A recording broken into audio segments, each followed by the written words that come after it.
दोस्तों नमस्कार, स्वागत है आप लोग को शुभम क्लास में। आई होप आप लोग अच्छे ही होंगे। हमेशा की तरह इस वीडियो में भी कुछ नया ही बताने वाला हूँ। इस वीडियो में लेकर आया हूँ कि मॉडल पेपर विज्ञान का एक वीडियो में बताया था 1 से लेकर 40 तक। इस वीडियो में लेकर आया हूँ 40 से लेकर 80 तक मॉडल पेपर विज्ञान का पूरा आज कंप्लीट हो जाएगा। 41 नंबर क्वेश्चन क्या है? सोडियम हाइड्रोक्साइड जिंक से अभिक्रिया कर निम्नलिखित में से कौन सा उत्पाद बनाता है? तो Na2 ZnO2 प्लस H2 बनाता है। ध्रुवीय सोडा का रासायनिक सूत्र क्या होता है? एक बार और पढ़ाया था, उसमें जो 1 से 40 तक पढ़ाए थे। तो इसका क्या होता है? Na2CO3 into 10H2O। बात करें खाने सोडा का था, खाने का सोडा का NaCO3। और संगमरमर का क्या होता है? NCaCO3। और CaOH2 किसका होता है? तो चूने का पानी का होता है। अम्ल राज्य में सांद्र HNO3 और सांद्र HCl का अनुपात क्या होता है? तो 1:3 इसका होता है। किसी अभिक्रिया में भाग लेने वाले पदार्थ कहलाते हैं, तो क्या कहलाते हैं? अभिकारक। क्या कहलाते हैं? अभिकारक। निम्नलिखित में से कौन अम्लीय ऑक्साइड है? तो अम्लीय ऑक्साइड कौन है? SO2 अम्लीय ऑक्साइड है।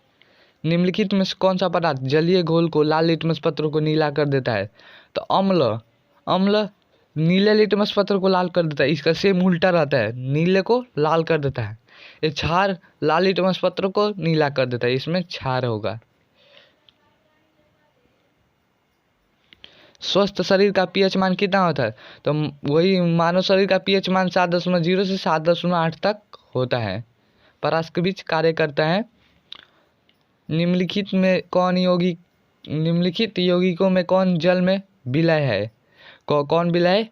कार्बन डाइऑक्साइड जल में विलय है। निम्नलिखित में कौन अमलगम है? तो अमलगम कौन है आपका? कॉपर और जिंक अमलगम है। 50 नंबर क्या क्वेश्चन कहता है? निम्नलिखित में कौन धातु जिंक ऑक्साइड से विलयन जिंक को विस्थापित कर सकती है? तो कौन कर सकती है?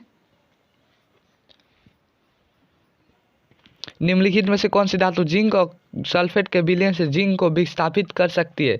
तो कॉपर जिंक सल्फेट के विलयन से जिंक को विस्थापित कर सकती है। ऑक्सीजनित रक्त को हृदय से शरीर के विभिन्न भागों में ले जाने वाली क्या कहलाती है? तो धमनियाँ ऑक्सीजनित रक्त को शरीर के विभिन्न भागों में ले जाने वाली कार्य करती है, धमनियाँ। और शिरा अनऑक्सीजनित रक्त को पूरे शरीर में हृदय तक ले जाती है। उसके बाद इसमें क्या होगा? धमनियाँ होगा। रक्त के पीले रंग के चिपचिपा द्रव क्या कहलाते हैं? तो प्लाज्मा का रंग पीला होता है एवं चिपचिपा भी होता है। ये रक्त का 55% होता है। किन पौधों की पत्तियां स्टोमेटा अनुपस्थित होते हैं? तो इसका हो गया जलमग्न हाइड्रोफाइट्स का पत्तियां स्टोमेटा अनुपस्थित होते हैं। किण्वन क्रिया किस में होती है? तो किण्वन क्रिया किस में होती है? तो ईस्ट में। किण्वन क्रिया कौको में भी होती है, कौको में भी होती है। अगर ऑप्शन में लिखा रहेगा कौको ईस्ट, तो ए और बी दोनों में रहेगा। पूर्ण विकसित अंडाशय कहलाता है। तो पूर्ण विकसित अंडाशय की क्या बनाता है? फल बनाता है। ग्लूकोज का रासायनिक सूत्र क्या होता है? तो ग्लूकोज का रासायनिक सूत्र C6H12O6। अगर बात किया जाए चीनी का रासायनिक सूत्र, तो यहाँ पर होता है C12H22O6 ये होता है चीनी का रासायनिक सूत्र। ये ग्लूकोज का रासायनिक सूत्र होता है। निम्नलिखित में से किसे पौधों की संश्लेषी इकाई कहते हैं? तो क्लोरोफिल को पौधे की संश्लेषी इकाई कहते हैं। इसमें पत्तियों का रंग हरा होता है। क्लोरोफॉल को प्रकाश संश्लेषी भी कहते हैं। क्लोरोफिल का पत्तियों का रंग होता है। क्लोरोफास्ट को भी प्रकाश संश्लेषी भी कह सकते हैं।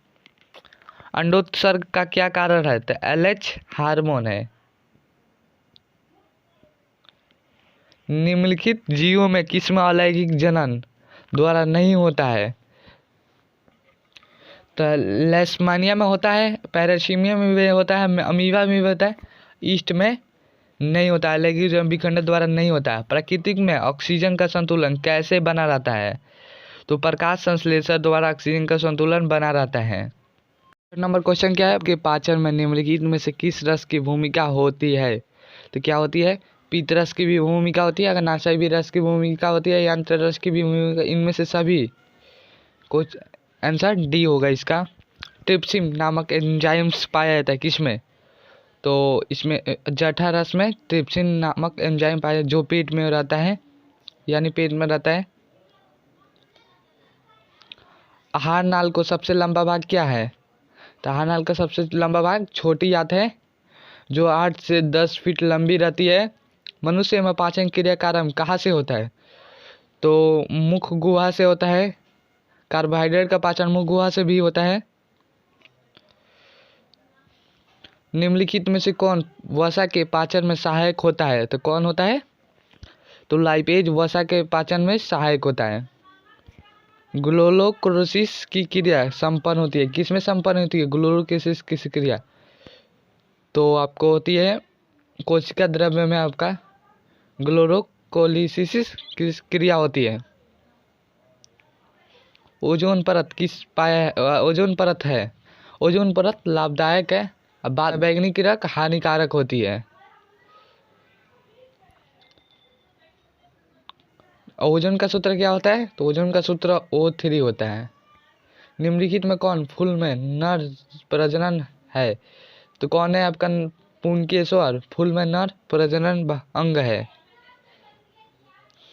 पौधे में श्वसन क्रिया के एटीपी के अंतर टूटने से कितनी ऊर्जा मुक्त होती है?